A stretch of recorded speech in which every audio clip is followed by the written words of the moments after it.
Hi monkeys. So as promised, I'm going to read you Flat Stanley. So you have Flat Teacher, which is Mrs. Peterson and myself on stick.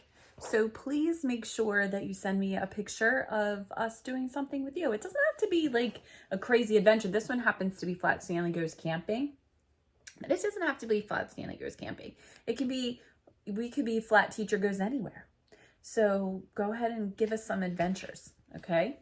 So tonight we're going to read Flat Stanley. So let's start at the beginning. Stanley Lambchop lived with his mother and father and his little brother Arthur. Stanley was 4 feet tall, about a foot wide, and a half an inch thick. He's flat. He had been flat ever since a bulletin board fell on him. Now, does that seem real? Could someone really walk around flat? No, that's why this is a pretend story, but it is a fun story. There were lots of good things about being flat. Stanley could put on sunscreen in one swipe. Stanley had the best back float at the pool. It's easy peasy, right? Stanley had the loudest belly flop too, but sometimes it was hard being the only flat kid in town. I'm sick of being flat, said Stanley one morning. Flat is lame. Lame, said Mrs. Lambchop. Why, some of the best things in the world are flat. Like the newspaper, said Mr. Lambchop. And fried eggs, and pancakes, and bacon, said Arthur. I guess so, said Stanley. After breakfast, Mr. Lambchop started loading up the car with tents and sleeping bags. What's going on? Asked Arthur. We're going camping, said Mrs. Lambchop. This family needs some fresh air. All right, said Arthur. Stanley barely smiled. He was not too happy about going camping, right? After a short drive, the Lambchops arrived at the Roaring River campground. Stanley was helpful, as usual. He helped carry firewood. Stanley blocked the wind so his mother could start a fire. Look, see how he helped carry it? Did he pick it up? No, he was like the big long hammock that they used.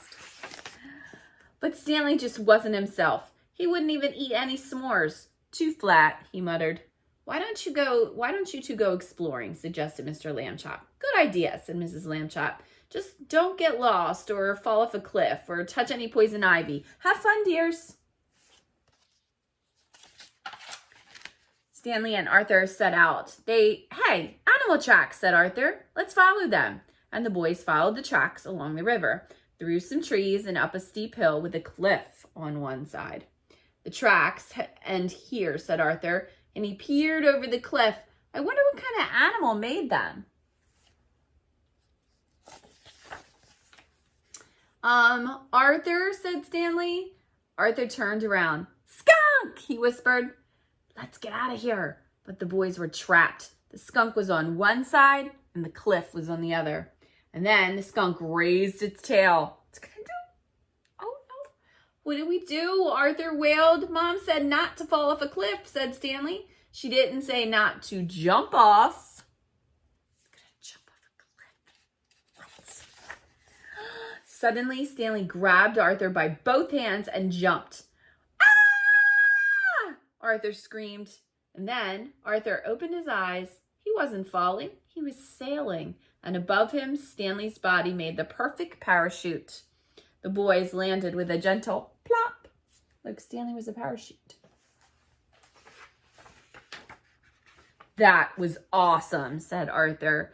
Thanks, said Stanley. Now, where are we? Arthur and Stanley looked around. All they saw were trees. We're lost, said Arthur, and it's getting dark. And then Stanley spotted something. There's the river, he said. Our campground is on the river. The boys ran to the water's edge. About a mile downstream were 2 cozy Lambchop tents.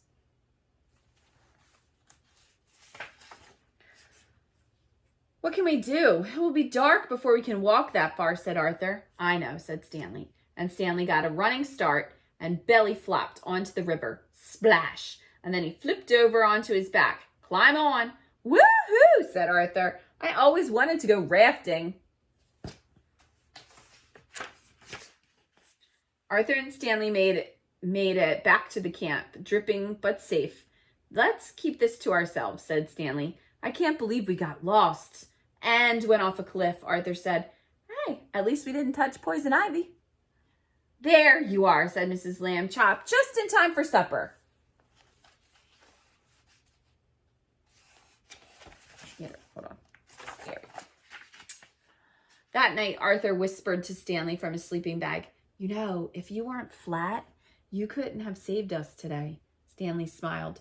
Maybe being flat isn't so lame, he said. And the next day, Arthur found out another good thing about being flat. So let's see. What could it be? Can you see that? He could put on poison ivy cream in one swipe. So guess what? They thought they didn't touch poison ivy. They did. All right, so that was it. One adventure for Flat Family. Give us some flat teacher adventures. Good night.